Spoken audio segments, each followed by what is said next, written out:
Welcome to Vin and Mike, episode 17. How are you, Mike? What's going on, Vin?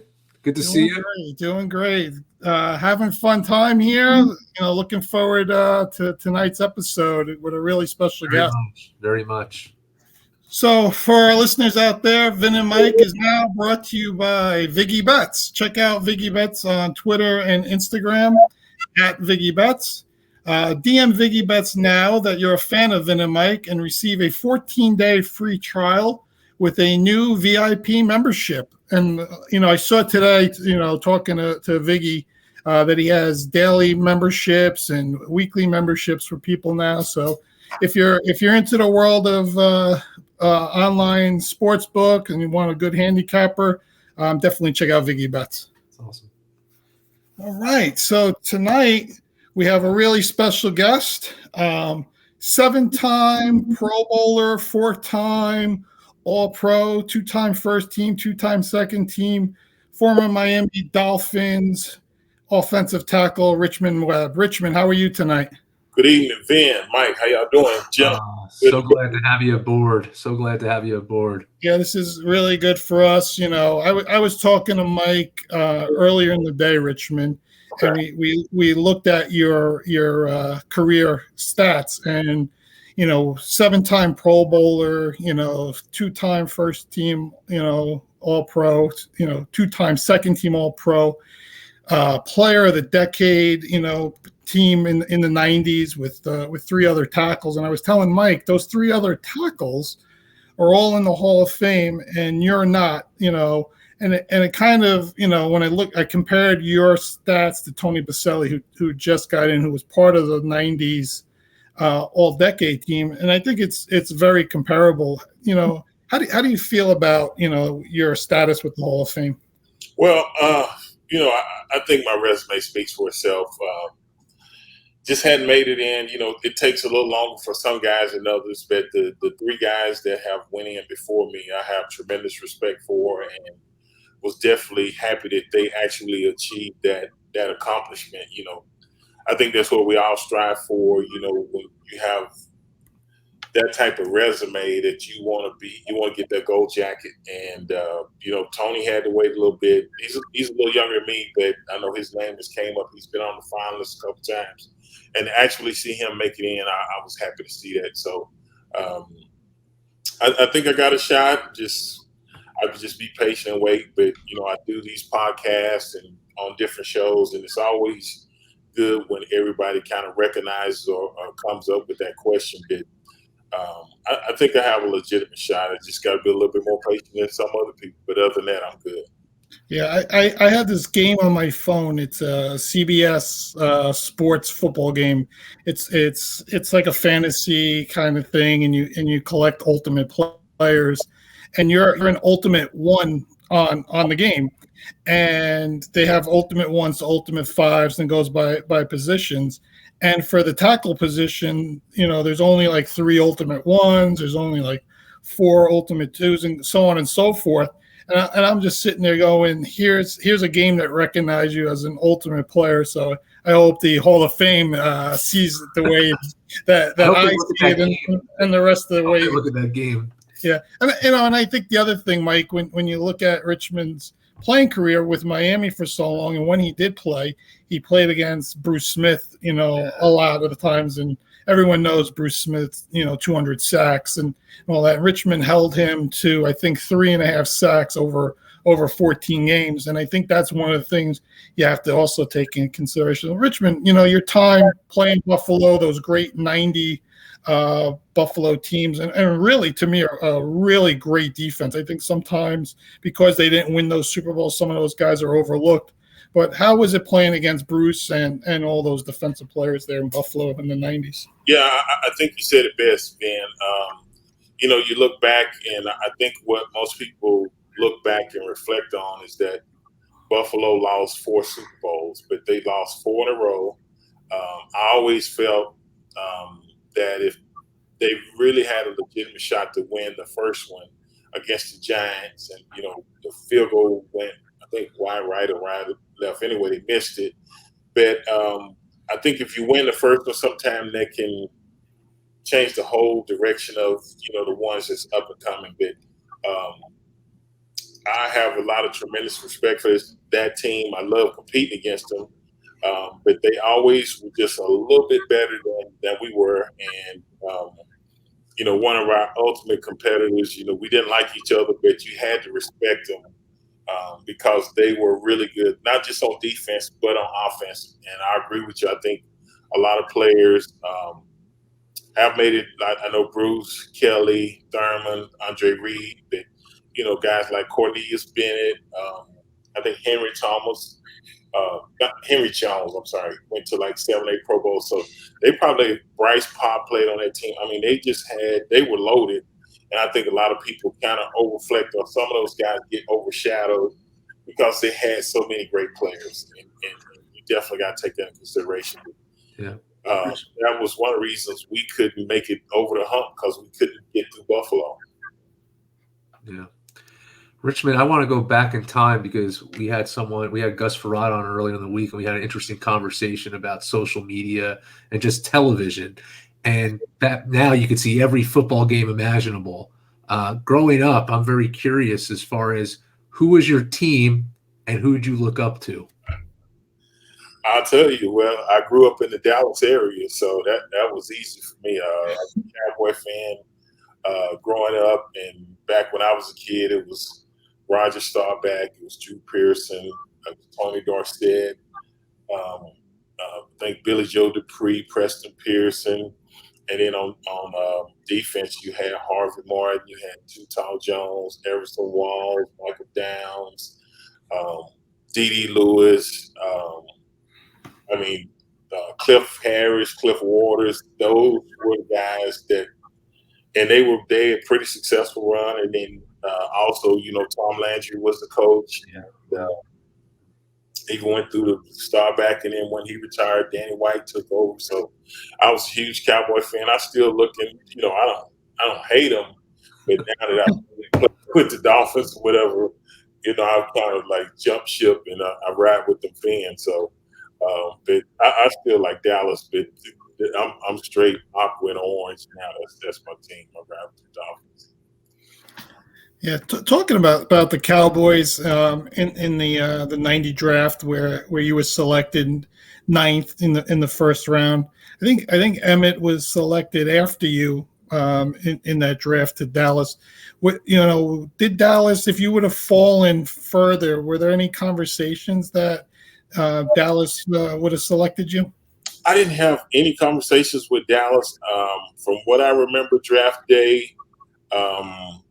I believe it was the Raiders, the Saints, and I think Kansas City. Those were the two teams. And Miami called, and most everybody was saying, "Well, if you there at that time, we're going to take you." And I think Miami was the first team that actually got that opportunity, and they did what they said because, you hear that a lot of times, and then sometimes somebody will grab a player that they shouldn't have and throw the whole order of the draft off. But when I got that call from Coach Shula, it came through, and man, I could breathe again because, even though I was the 9th pick, it seemed like a long time. But, it's just a lot of pressure because you just don't know until you actually get picked. And once you get picked, you kind of breathe, you kind of smile and relax. But it was a tense time from 1 through 8. I can tell you that.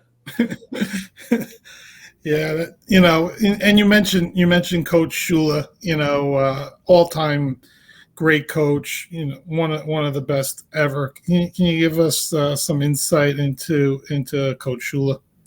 Yeah, I tell this story before, but early on, I put Coach Shula in that same category with Tom Landry. Back then, that's when you'd watch games. I had to catch Miami like on Monday Night Football because it wasn't like this now. But, back then the coaches wore suit and tie on the sideline and stuff, and I grew up listening. And so he was just one of those type guys. So they brought me in, I think it was the NBC affiliate station, and I was so happy when I got drafted. They said, well, hey, what do you think of, going to Miami and playing for Coach Shula and this? And I was like, man, I was happy because I was going somewhere warm. I said, you got to do stuff like that. And I messed around and I said, he looks pretty cool. He wears shades because it looked like he had a little tint on his glasses, and I said he's got a tan, so he's got to be pretty cool. And I got down there, and I was like, man, this dude will bite somebody's head off. He wasn't that talented. I saw why they had so much success because he loved his players. Once it took you a while to figure that out, but he was very demanding. But I think that's why we had so much success because he always focused on the little things and he didn't let things slide by. He corrected them when he should have. And a lot of things I learned from Coach Shula, I still carry, and it was instilled in me. I use to this day. And you can have success not only on the football field but off the football field. So he had a tremendous impact in my life. Richmond, going back to that rookie year in 1990, you guys had a very successful season. I believe you were 12-4, lost to the Buffalo Bills, I believe, that year in the playoffs. Does anything, rookie year is very special. Does any game really stand out to you? You know, that maybe that first game or something in that rookie season that truly stands out? I think we opened up, the first game I think we opened up was at New England. And, I had to play against Andre Tippett, and I already knew about him. I kind of called him the guy that was the Lawrence Taylor of the AFC. A lot of times he didn't get the just due respect I think that he deserved. But I just remember going through preseason, and I played against Richard Dent. I played against Clyde Simmons and the Eagles. I played against Chris Dolman, and then we played Denver, which was Carl Mecklenburg and what was the other guy. But I was like, man, it doesn't get any easier. Every week you got this type of guy you got to play against. So to actually get that start on opening day, and then me and Keith were two rookies, which was unheard of, with two guys on Dan's blind side. So, to actually start, that was pretty cool. This and that. And so we got a lot of hype. It was, it was good. He had my back. I had his, but, it was good that I wasn't the only rookie out there by myself. It was kind of confident. I had another guy that was like, I know if I'm nervous, he's nervous too. So just get through it together. Yeah, that's interesting. I forgot that Keith Sims was also a rookie with you that year and protecting, Marino's blind side. How did Dan, feel about you guys as rookies, on the offensive line protecting his blind side, especially where he was at that time? Yeah, that's why, Dan was already a legend in Florida. He's been playing 7, 8 years. And so the good thing I can say about Dan, even when we got there, he never made us feel like he was uncomfortable or questioning whether we could get the job done. So I think that gave us a little piece. I always said I knew who he was, and I said I don't want to be the guy to get this guy hurt, because if you do that, you don't want to be remembered like that in South Florida. So I always took that. That was part of my motivation. That I think he had expectations, and at times he would get on us and say, "Hey, if you guys give us a little time, I can kill these guys, this and that." But he was just such a competitor, and you kind of fed off of that. So having a coach like Coach Shula, quarterback like Dan Marino, and then we also had Mark Duper, Mark Clayton, and to see those guys and watch them in practice, the way they worked and did things and made plays, you had to step up and try to match their level of play. And I think that was a good thing for us because excellence was always demanded. So it helped us, raise our level of play. So it was a good thing.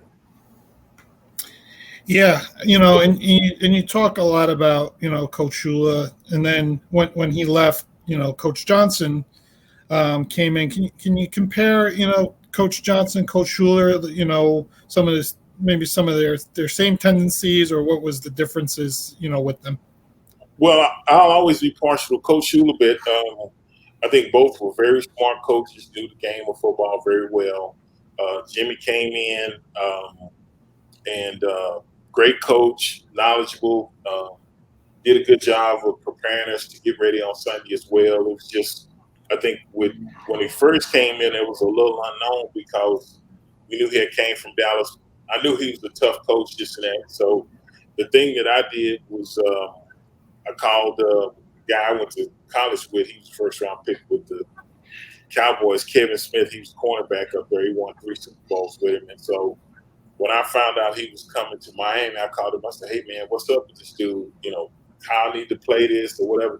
He said, "Man, you're going to be fine." He said, "As long as you go to work, practice and stuff." He said, "You're not a guy to get in trouble or anything." So he said, "You'll be fine." So, and pretty much, so I had the expectation to know that you were going to practice hard, this and that. But as long as you did what you were supposed to, you wouldn't have any problems out of Coach Johnson. But he was a good coach as well. Do you think the expectation from some of the guys was that he wanted to replace Dan at quarterback and change the team around? Do you think that was something that was the uncertainty when he came in? I believe that. I don't have any proof, but I could believe that. And only thing I base that on is kind of when he got to Dallas and the famous Herschel Walker trade.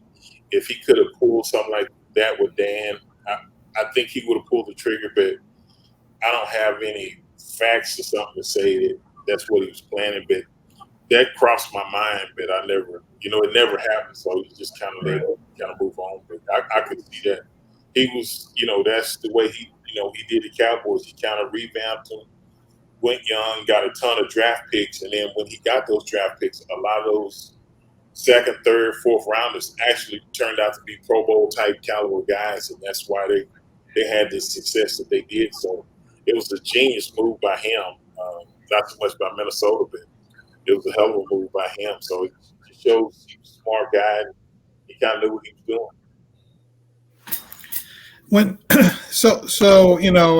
I listened to Ryan Tannehill yesterday. And, they asked him about Malik Willis and mentoring a young guy. And I know in 95, the Dolphins drafted Billy Milner in the first round. So one, I know tackle position is a little different because there's 2 of you, of course, on the field. But, what were some of your thoughts about what Tannehill said? And B, how did you feel when Billy Milner was drafted? Yeah, I think I heard what he said, and I just don't think it came out the way that it should. It didn't sound right the way it came out. And I'll give you a perfect example. When I was when I left Miami the last 2 years, I played in Cincinnati. I went there. Willie Anderson was the right tackle, and then we drafted Levi Jones. I believe he was first round pick out of. I believe it was Arizona State, not Arizona. But anyway, I hope I got the school right because that's my guy. But I was in my 13th year or whatever. So in reality, I did what I could to help him. If he came for knowledge, but I knew he was a guy that was brought in to eventually take over the left position. I mean, I think you still have that competitive spirit. But I think if you can help the next guy on, help him make the transition, because guys help me. So that's the way I look at it. You only got a certain amount of time, and then the next guy comes along. So I just always believe in giving back, and I look forward to the competition. But to answer your question with Billy Milner, you're right. We had 2 tackles, and he was on the right side. And so that wasn't a direct competition, but younger guys will still come to you for tips and how to do that, this and that. And Billy was a great guy.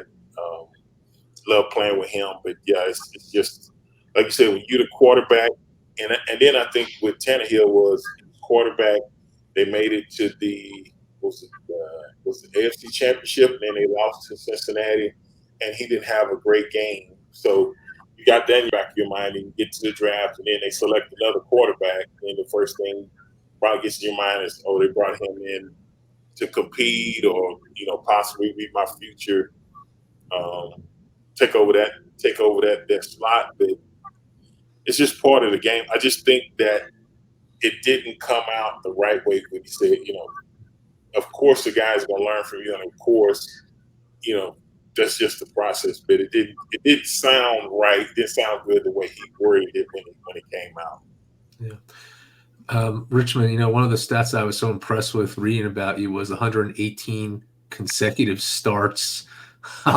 What was your secret? I'm just you hear about people getting hurt all the time. What was the secret sauce there, Richmond? Yeah, and actually, I got hurt. I went through my rookie season, played every snap, and then I think we were over in Tokyo. We played the Raiders in preseason, and I hurt my knee, and I missed the first 2 games. So if I wouldn't have missed that, I'd have had a longer streak. But Wow. I missed the first 2 games, and then I went on a streak. But I always worked hard. But I was just blessed, and I was fortunate because, man, at any given play, you can get hurt. And I just think God watched over me, and I just tried to, like I said, I was fortunate that I just worked hard, did what I could, and God took care of the rest. And that I was just fortunate. And I think Dan had a pretty good run at times too. But yeah, when you get that many consecutive games together one time, it's definitely an accomplishment because your body does feel it at times, and sometimes you're going to get nicked along the way. But I was fortunate to kind of play through those and keep going. So that was something I'm proud of. Yeah, I was just blessed, bro. That's just simple as it was. Yeah, I think especially where Miami was more pass orientated than run orientated during that time, which I know linemen like to hear running the ball. It's sometimes easier on you guys physically. So I think that's part of it also. Oh, ain't no question. If you can run the ball, you don't score as fast, stuff like that. But those 3 and 4 yard runs, if you can establish and get it going in the second half, those are 7, 8, 10-yard pops. And once you wear the defense down, you really get to reap the benefits. And running back eats this and that. But, like I tell people, we were brought there to protect Dan Marino. He had been throwing the football from even before we got there. So people say, do you want to run the ball? Yeah, we do, but that's not our offense, and that's not what we were brought here to protect Dan, and we tried to do it and let him do what he did probably better than anybody else. I mean, as far as just a pure passer, he's my top 1, but I'm sure top 3 easy. You put him in that because he was that special type player, and for him not to be, real mobile because I think he had a knee or something he had hurt early on. It was just unbelievable. He just, you don't find guys come through like that every day. Yeah. Richmond, I know you played there for 11 years, and obviously Miami was your favorite place to play. But what was on the road? Was there somewhere where you truly enjoyed going that you always looked forward to? Most of the time, even if we lost, we played well in Buffalo. So Buffalo wasn't bad. I did not like playing the Jets, your team. I will tell you that. Really? I'd love to hear about this one. It was just the Jets, to me, when I look back, it was one of those teams, if anything could go wrong, it would always go wrong against the Jets. And then if you went to the Meadowlands when you played them, you could be doing well. And then what's the fireman name? Fireman Ed. Oh, my goodness. That Jets. If I could have ran up there and choked him and brought it down. I mean, it was just like once the momentum swung up there, it seemed like it was almost impossible to get it back. But it was that. I mean, a lot of people don't talk about the Dolphins Jets rivalries. But it was great. There was that famous Monday night game where I don't know if you were still. Did you play in that? I think it was in 2000. You were there. I played in that. And let me tell you what was funny about that. It wasn't funny, but we jumped out on them. And Brian Cox, my teammate, was with the Jets then. And so we were running back in the tunnel because where the Meadowlands are, both teams run back in the same tunnel, and then you figure off one to the left. I think we went to the left, they went to the right. So we running in, and I see B. Cox, and he said, Rich, man, we're going to come back and beat you. I said, man, get out of here with that mess. And we came back at the second half, and the momentum swung, and it seemed like we was just dying a slow death. And I even think Jumbo Elliott caught a touchdown that game. I'll back, and I love me some Jumbo Elliott because he was with the Giants. I think he finished up with the Jets. He did, yeah. Parcells guy. But we got back to Miami, and there was a radio station there, and Marvin Dixon was the comedian. He was a famous comedian there. He kind of blew up and worked on the radio station there. And he said the Dolphins won on Monday, but we lost on Tuesday because the game was so long that it actually went past 12. I dropped my head. I said, man, everybody just giving it to us. But I said, that's a typical Jet game. If something bad can happen, it was always against the Jets. But man, I'm telling you, they was a thorn in our sides, but that was just the way it was back then. But yeah, I had to tell that story there. I appreciate that. Do you really? I'm sure you do. He's gonna reach out to B. Cox after this and say thank you for that. Thank you for that. Thank B. Cox for messing with me. He's supposed to be on my well, he couldn't be on my team there, but that's my guy. I love Mr. B. Cox. One of the things I noticed this year was 5 offensive tackles taken in the first round, compared to when you were drafted, you were the only offensive tackle taken in the first round. Do you think teams now are really recognizing the importance of the tackle now more than back then, or are there just better athletes now, or was it just the way the draft came out? For me, I think the year I came out, I think it was just the way the draft went. I think the previous year before me, I think it was 4 or 5 linemen might have went in the first. I had to go back and check an '89 draft, but it was me and I think it's Bernd Brostek. I think it was only 2 offensive linemen. The thing that I have seen, but I do think it's more attention because the game have changed from more spread offense, passing throwing the football. So now I think they're valued more because you got to protect your quarterbacks. And just like then, even now they're paying these guys, a lot more than what we made back then. So you got to have guys that protect the quarterback. And I've even seen a shift where normally back then the running backs were really kind of valued. You see a lot of them going the first round. Now it's receivers. You see, 5 or 6 receivers. So I think the way the game has changed or evolved, it's just they look at it and say, okay, now this position we kind of value more than this one. And I think that's a big difference. But yeah, I'm always happy when I see the big fellas go high. I love to see that. Is any of those guys stand out to you that were drafted?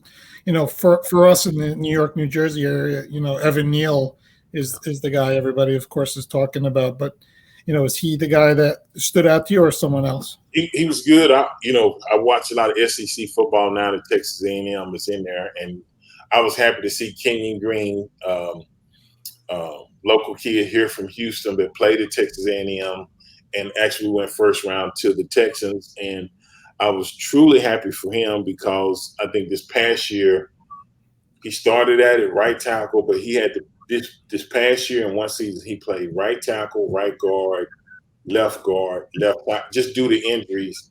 And so for a guy to be rated that high and to be that unselfish to go wherever you need him to go and really be able to excel at anywhere you play him. And I think the year before that, he actually took a few snaps at center. So he's played every position on the line, and just a great young man. I met him coming out of high school, met him and his dad at awards for here in Houston. So I was truly happy to see him go in the first round. Is it true that you were at the Senior Bowl with Buddy Ryan, and that you asked to play guard instead of tackle, and he wouldn't let you play guard? That's a true story, and I'll tell you where it happened. So when I was at Texas A&M, my last senior year, I played tackle, but I started midway through my sophomore year. So midway from my sophomore year all the way to my junior year, I played left guard. So the thing was, and it happened like we were in fall practice, and maybe like a couple of weeks before the season, the coaches made a decision to move me from guard to tackle. So I was like, I wasn't real happy about that because I said, I'm not used to playing this position. And if it don't work out, it could be bad for me. So even though I played and I played it really well, in my mind, I always felt I was a better guard. And the tackle was that's where I was comfortable at. Even though I played, I just did what they asked me to do. So I think I can't remember if we go to the Senior Bowl before the combine or whatever. But anyway, um, got invited to the Senior Bowl, and I was one of those guys who was probably late first, maybe early second. I was kind of like right there, but I knew if I go to the Senior Bowl and perform well, there's a chance to move up. But you're taking a gamble. So got there, and Buddy Ryan, I already knew who he was. Coach at the Eagles, this and that tough guy, because the Eagles and the Cowboys just have some real tough physical games. So got there, and I think he came up and said something to me, this and that. So I said, okay, here's my chance to try to, work my jelly to get in here and see if I can get back to where I need. And talking, and he knew where my parents' hometown, a little small town in East Texas, and we was talking this and that. So things going good. And so I said, well, man, I'm gonna shoot my shot. I ain't got nothing to lose. So I said, hey, coach, hey, man, I said, I really can play guard really good. Do you think you can let me play guard? And he kind of looked at me, and he waited, man. He said, no. He said, you're a tackle. He said, everybody wants to see you at tackle, so you're going to play tackle. So I said, okay. And that was the end of it. But, he let me down easy, but I guess they knew. I guess I was at the right position. I just didn't know at the time. But I did ask him. I said, hey, man, can I play a little guard? I want to show you I can play some guard. And he was like, no, you're going to play tackle. And I said, okay, that's good. So I said, let me go to work and do what I can do. What's the big difference, between tackle and guard? What's the big difference? Well, I think as far as running the football, I think interior, most of the time your bigger interior guys are inside in the NFL. And we ran the ball, we ran the option and stuff when I was in college. But the tackle position, the pass blocking is a little different. So in guard, you only got to set a little firmer, the two guards in the center, and then the tackles kind of drift back and kind of make like a banana, bow around so the quarterback has a pocket in it. So it's a little different. But I think with my height and stuff in my frame, I was supposed to be a tackle. Because I was pretty tall. So, and that wouldn't have been good if they put me at guard and Keith Sims at tackle. So they had it. I was glad I was him. He made my job easy. So I said, okay, as long as I can have Keith, I'm good. When you look at the pass rushers that you mentioned, and again, we know Bruce is an all-time great, and you mentioned Chris Dolman. Is there a guy that really gave you a hard time that maybe is not, a superstar kind of name? All of them. Let me see. Well, the ones that come, Derek Thomas was, Clyde Simmons was tough. He didn't, I think he was overshadowed by Jerome Brown and Reggie White. I mean, that front four of the Eagles was just tough. And then he was the first round pick for the Jets, but he went on to play Philly, but Hugh Douglas, and he was tough because he had a lower center of gravity. So when you engage with him, it was he wasn't really bull rushing, but it felt like he was because he just had a low center of gravity. I remember playing against him. Yeah, most of the guys I lined up for, they didn't always have the name or the recognition, or they wasn't as good as like a Bruce Smith or a Derek Thomas or like an LT. But those guys, some of them were really good pass rushers, and then you started to find teams get guys on third down. You might play against a guy different than you would on first and second, just due to the down and distance. And guys kind of became specialized, where very few times you had a guy that could play first, second, third down.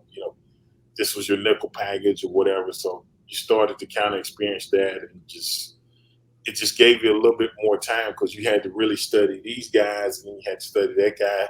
What's his move? What is he going to try to do? How do you counter it? This and that. And teams tried some stuff on us because they knew Dan was going to stay in the pocket. He wasn't real mobile, so we saw games come from everywhere. I mean, Coach Belichick drew up some stuff, and I was like, man, how did he even think of this? But, he would do it to you the first game, and then you would work on it in the second game. He wouldn't show it to you again. So it was just like, that's why, you run up against a great defensive coordinator, stuff like that. So, yeah, I remember stuff like that. What do you think? I wanted to get your take on this offseason. It was so crazy. It was like poker with all the quarterbacks shuffling going on. Well, what were you most surprised about, and what team do you think had the most benefit based on what you saw? I think the one that really benefited was Cleveland when they picked up, Deshaun Watson. He had the case or the situation, the allegations here in Houston. Didn't play the previous year, and then to go to Cleveland, get that deal, and Cleveland's got a pretty good team. That was crazy, but now Baker Mayfield is still out there. Are you surprised by that? Yeah, I'm surprised, and I've heard he had like a shoulder injury or something, but I thought he would have been picked up by now. I do think that. Not saying teams just fighting to get him, but I thought he's played well enough to where I thought he'd have already had a landing spot, and he had. So I don't know if it's the deal if everybody. Sometimes they wait till after June to sign players because the cap hit is not as big and this and that. But I thought it would be more interest in a guy like that. So I always wonder, okay, why is it happening like this? Why, especially when I think a guy should have already been picked up. Like I even watching the draft, I was surprised that Tennessee traded Brown, the receiver. I was like, man, he was a playmaker for him. But then I thought about it after that, and I said, normally it's the Derrick Henry show, and they're a run-heavy team, and they throw the ball, but not like most teams. So I said, okay, they probably felt he was expendable, didn't want to pay that big contract, but they drafted a receiver to replace him. So it was a couple of crazy things like that happen. But yeah, it's always something crazy happens. It's be like, I'll just wait and see what's going to happen, how it's going to play out. And then the other crazy thing that happened, good old Tyreek Hill coming to you guys. That ain't crazy? What you mean that's crazy? The Jets, no, not just how the Jets did everything right. That's what I'm talking about. The draft, and I said, man, they got something going up there, and which is not a good thing. I wasn't really happy about it. I just had to give y'all credit, but yeah, I thought the Jets did extremely well in the draft, and I think the same thing with the Dolphins, where this year we really went out and tried to address needs, surround Tua with the type of weapons. We already had Jalen Waddle, Gesicki, but to add Cedric Wilson, to add the Cheetah, this and that, a guy which shocked me that Kansas City, that was something that shocked me because I was like, he's made so many huge plays over the years for him that, he's the guy you throw the ball 10 yards and the guy misses and he gets a little step or something on him. It's a foot race. You're going to meet him in the end zone. So a guy with that type of big play ability and yards out to catch, teams did some things that I just said, okay, I don't understand it, but I'm glad we got the Cheetah. I can't say that. How do you feel about Tua? Do you see him progressing, into a really good NFL quarterback, or do you think, his stature, is a concern? I think that the thing with me the first year was I thought they played him too early.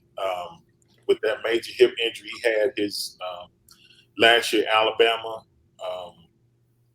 I think he worked to get back, but I could tell he wasn't the same as he was when he was at Alabama before he got hurt. And I always tell people, I said, if he doesn't get hurt, I figure he would have been the first quarterback off the board over Joe Burrow. I always feel. I mean, Joe Burrow was a great quarterback, but I felt Tua was. And then last year he had some shining moments. I just think that now with Coach McDaniels in there, offensive-minded coach, I think he's going to surround Tua with what he needs and give him an opportunity to say, okay, you got everything you need. We're going to give it to you. If you can't produce in this offense, then it's got to be on you. It can't be on us. So I'm just glad he's got that type of coach that, did an outstanding job with San Francisco. And with the weapons we got, if Tua performs the way that, Coach McDaniel and everybody has high expectations for him, I think he's put the work in the offseason with his body and stuff like that. He is a hard worker, but I think this is going to be the true telltale story to see if is he going to be what we think he is or if he's not. We should know this year. Yeah, I mean, I always say to Mike about Zach Wilson, I say he can throw 35 touchdowns next year, and you guys could still finish fourth in that division. And the AFC as a whole is just tremendous right now. When you look at the AFC, besides your Dolphins, who else do you think has a really legitimate shot of taking it to the next level? For the AFCs, I still think the road goes to Buffalo. They really got a good team. I think Cincinnati got hot at the right time. That's definitely going to be some concern. I like what the Ravens did in the draft. I thought they had a pretty good draft as well. So it's a lot of really good teams. And now you got Deshaun Watson in Cleveland. And Cleveland had a really good defense. And so you got certain teams, and I haven't even made it out west to the Raiders in Kansas City. So I think in the AFC East, Buffalo is a team that they should have. That's the team that you got to get to make it to the next level. And they got a lot of talent and stuff like that. But Cleveland, I think Tennessee might be okay, but definitely Cleveland, Baltimore, probably that's the two I'm looking for to come out. And I forgot about Cincinnati, so that's three teams. But the North is going to be tough, and I'm thinking Chargers made a couple nice moves, but I still think it's probably going to be Kansas City or the Raiders out west. And I'm trying to think in the South. I don't know about the South right now.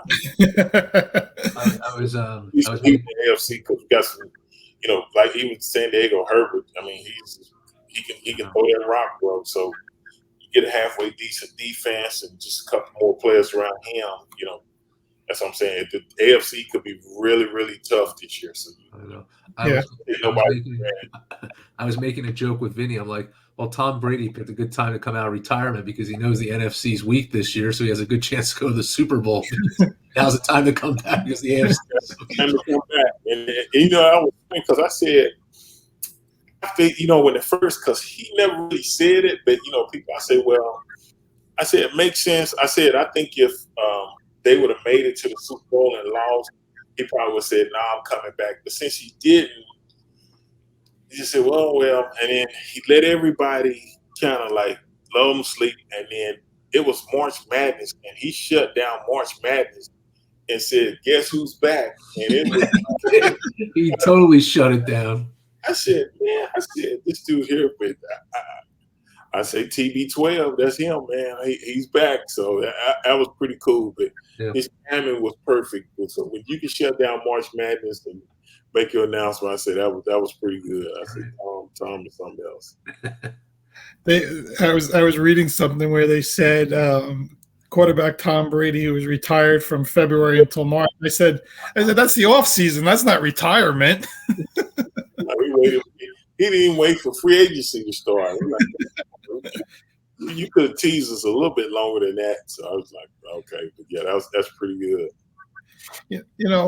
I look at the draft now and how it's this huge event, and I tell Mike I look forward to it every year. I get myself set up, for all 3 days. I really enjoy watching it and seeing how, guys that I didn't see in college to learn about them and guys that I have watched and where they go and how happy they are to be drafted. When your class in 90, were you guys together like they do now, or you just sit at home and just wait for that call? It was different, man. like you said, it's like going to the Oscars or something now. I went to the draft in Nashville a few years ago and had the opportunity to make a announcement for the Dolphins, and I was really impressed of the way they designed and put it out. And I watched the show in Vegas. I was like, wow. But when I came out, it was a few guys went to New York. That's when you would see a lot of guys in like sitting. It was like a table with like maybe 32 teams or 30 teams back then, and they would have a helmet that was a phone that they would pick up and okay. And they write something on a piece of paper and give it to a guy. And next thing you know, Paul Tagliabue was the commissioner at that time. And he would walk up and with the 27 pick, the Tampa Bay is picking so-and-so. That's the way it was. A few guys went there. It might be 4 or 5 guys in New York.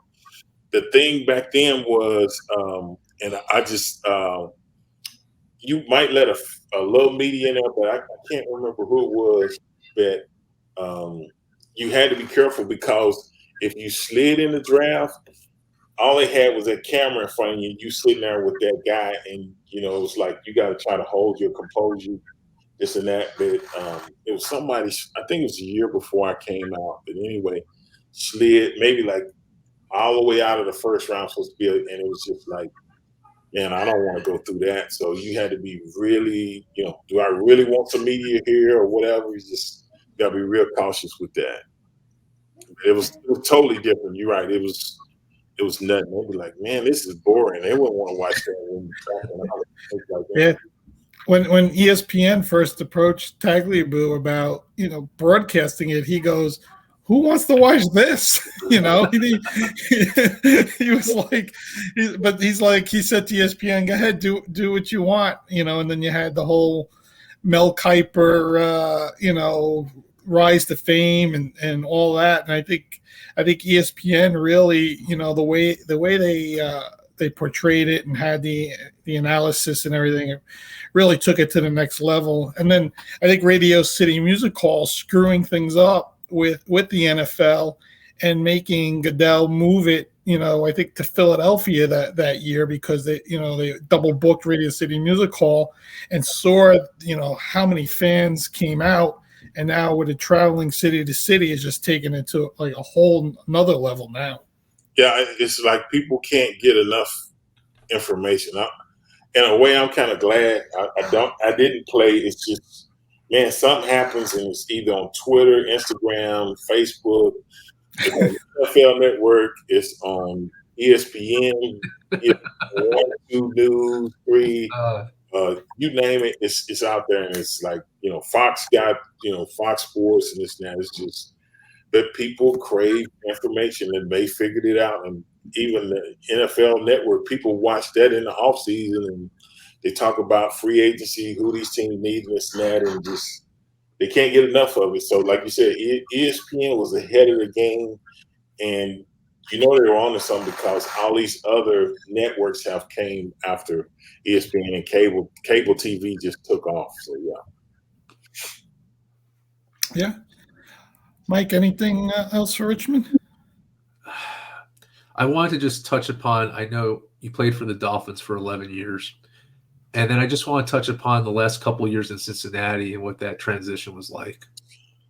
Man, it was you know, it was tough to leave, but I wanted to keep playing, and it was just we couldn't work out a contract, and I understood. I was an older guy, had some injuries, this and that, and so by that time I could look at it as a business, and I didn't so much take it personal. I just said, you know, I get it, but I wanted to continue to play, so went to Cincinnati, and one thing I can say about playing there those 2 years. Those are blue-collar, diehard fans. Anybody in that Midwest area, whether it was Cleveland, Cincinnati, the Steelers, and what I could appreciate was when I went there, the Bengals hadn't went to the playoffs in probably 10, 11 years. But you couldn't tell every Sunday we would come out there and they would just rooting, and we would lose games walking in, and they would still just the support. And man, I could definitely appreciate that. And whereas a lot of times we would be in Miami, we won a game midway through the third quarter. Everybody's heading out. They get to the beach. They finna go do this and that. And after they wasn't fans, but no, they stayed there to the end and supported the team. And they welcomed me with open arms up there, and they really treated me well. So I pulled for Cincinnati. I mean, the Dolphins, I'm just a Dolphin fan, but I pulled for them. But they treated me extremely well. And even though it was a little chilly up there, I enjoyed my time up there. That's great. It's good.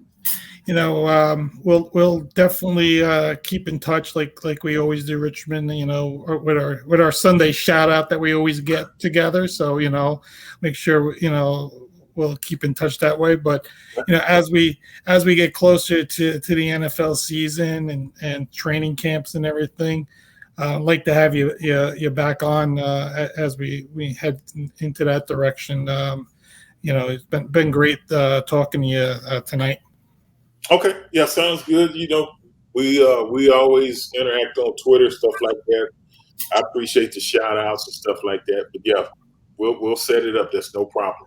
Sounds great. It's nice great. to meet you. Thank you so much. Hey, thanks for having me on the show. It was fun, guys. Sure was. And like I said, I'm gonna push this Hall of Fame a little bit now that I really dug into it. So you're gonna see some additional tweets from me, on this stuff. I appreciate any help. You know that. I don't turn nothing down but my collar. There you go. You got it, Richmond. I'll talk to you soon. Thanks again. Take care, Richmond. Bye. Take it easy.